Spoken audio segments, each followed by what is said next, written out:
আসসালামু আলাইকুম প্রিয় দর্শক। বাংলাদেশ, আপনারা জানেন যে বাংলাদেশ থেকে ভারতে প্রচুর লোক বিভিন্ন কেনাকাটা করতে যায়, মার্কেটিং করতে যায় এবং বেশিরভাগ ডাক্তার দেখাইতে যায়।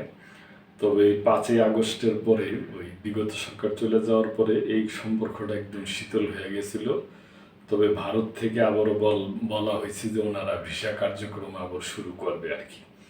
পুনরায় আবারও মানে নতুন করে শুরু করবে। যারা ব্যবসায়ী আছে এবং যারা চিকিৎসা করতে যাবে ওনারা পারবে।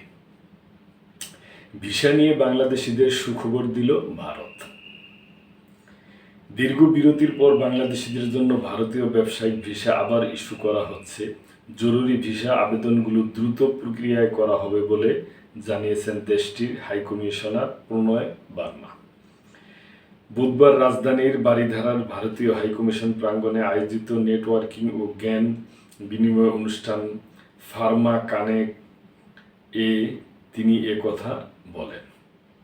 অনুষ্ঠানে বাংলাদেশের শীর্ষ ফার্মাসিউটিক্যাল কোম্পানিগুলোর উদ্যোক্তা ও কর্মকর্তারা অংশ নেন। দীর্ঘদিন ধরে ভারতীয় ভিসা পেতে যে জটিলতার মুখোমুখি হতে হচ্ছে তা দ্রুত দূর করার আহ্বান জানান। পাশাপাশি দুই দেশের মধ্যে সড়ক পথে পণ্য পরিবহন আরও সহজীকরণেরও দাবি করা হয়। ভারতের বিখ্যাত ফার্মাসিউটিক্যাল মেলা CPHI PAMEC ইন্ডিয়া 2025-এ বাংলাদেশের অংশগ্রহণ সামনে রেখে এ আয়োজন করা হয়। আগামী 25 থেকে 27 নভেম্বর নয়াদিল্লিতে অনুষ্ঠিত হবে এই প্রদর্শনী। অনুষ্ঠানে হাইকমিশনার প্রণয় বার্মা বলেন, আইন শৃঙ্খলা পরিস্থিতি এবং সক্ষমতার সীমাবদ্ধতার কারণে কিছু ভিসা আবেদন কেন্দ্রে সাময়িকভাবে বন্ধ রাখতে হয়েছিল। তবে এখন সীমিত কর্মী দিয়েই প্রতিদিন উল্লেখযোগ্য সংখ্যক ভিসা ইস্যুর কাজ পুনরায় শুরু হয়েছে। তিনি বলেন, বিজনেস ভিসা আবার ইস্যু করা হচ্ছে। জরুরি ভিসা আবেদনগুলো আমরা দ্রুত প্রক্রিয়া করার চেষ্টা করছি। ব্যবসায়িক ভিসার প্রয়োজন হলে আবেদনকারীরা হাইকমিশনারের অর্থনৈতিক ও বাণিজ্য সচিবের সঙ্গে যোগাযোগ করলে সুবিধা পাবেন বলেও জানান হাইকমিশনার। বাংলাদেশ ফার্মাসিউটিক্যাল ইন্ডাস্ট্রিজ অ্যাসোসিয়েশনের সভাপতি ও ইনসেপ্টা ফার্মাসিউটিক্যালের ব্যবস্থাপনা পরিচালক আব্দুল মুক্তাদির বলেন, ফার্মা কানেক্ট এর মতো উদ্যোগ দুই দেশের মধ্যে প্রযুক্তি হস্তান্তর, গবেষণা ও উন্নয়ন সহযোগিতা এবং সাপ্লাই চেইন সংযুক্তিকরণ বাড়াতে গুরুত্বপূর্ণ ভূমিকা রাখবে।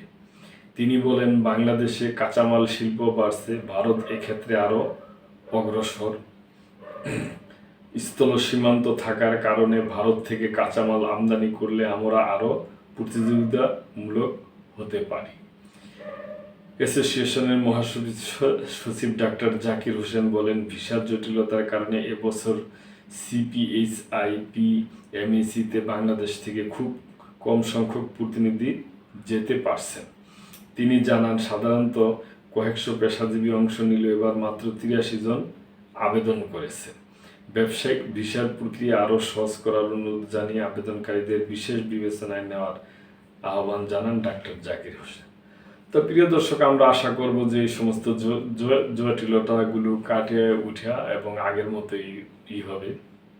তার কারণ দেশ টু দেশ, জনগণ টু জনগণ সবসময় সম্পর্ক থাকবে। নির্দিষ্ট কোনো সরকার তো আর সারা জীবন ক্ষমতায় থাকবে না। তো এই জন্য দোনো দেশের সম্পর্ক আরও ভালো হওয়া উচিত, এটাই আমরা আশা করি প্রিয় দর্শক।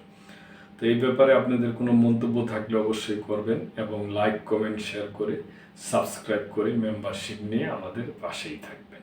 আল্লাহ হাফেজ।